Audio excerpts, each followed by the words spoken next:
میرے حضرت شیخ العرب والعجم حضرت مولانا عبدالحفیظ صاحب مکی نور اللہ مرقدہ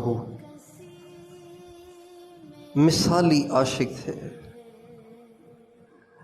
اس عشق کا اللہ تعالیٰ نے ان کو یہ انعام دیا تھا کہ وہ جب چاہتے تھے حضور کو دیکھ لیتے تھے،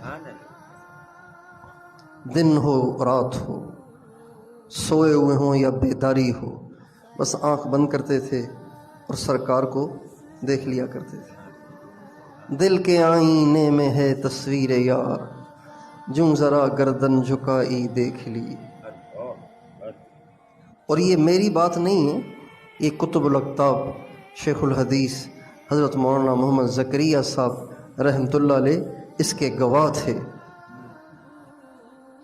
اور حضرت مولانا زکریا صاحب رحمۃ اللہ علیہ کو جب کبھی بھی کوئی سفر کرنا ہوتا تھا تو وہ مشورہ آپ علیہ السلام سے کرتے تھے اور حضرت مولانا عبدالحفیظ مکی صاحب کے توسط سے کرتے تھے۔ عبدالحفیظ آپ علیہ السلام سے پوچھ کے بتاؤ میں نے فلاں جگہ سفر کرنا چاہ رہا ہوں، کروں یا نہ کروں؟ اگر سفر کا حکم ہے تو پھر دعا بھی کرواؤ۔ اور حضرت شیخ الحدیث مولانا زکریا صاحب فرماتے تھے بھائی میری چابی تو عبدالحفیظ کے پاس ہے، مجھے کہیں لے کے جانا ہے تو چابی عبدالحفیظ کے پاس ہے، عبدالحفیظ وہاں سے پوچھے گا مجھے بتائے گا، ہم جائیں گے۔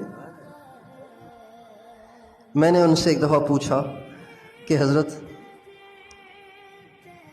اللہ کی طرف سے ہے، جب آخری دفعہ تشریف لائے تھے تو ایسے ہی میں نے پوچھ لیا، میں نے کہا حضرت زندگی پہ بھروسہ نہیں ہے، اگر آپ دنیا سے چلے گئے تو پھر کوئی آپ کا ایسا عمل ہے جس کو آپ چاہتے ہیں کہ جب آپ دنیا سے چلے جائیں تب بھی کوئی آپ کی طرف سے اس کو جاری رکھے؟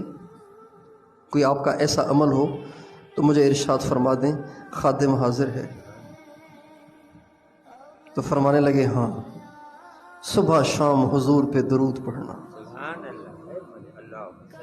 یہ میرا زندگی کا سب سے محبوب مشغلہ ہے۔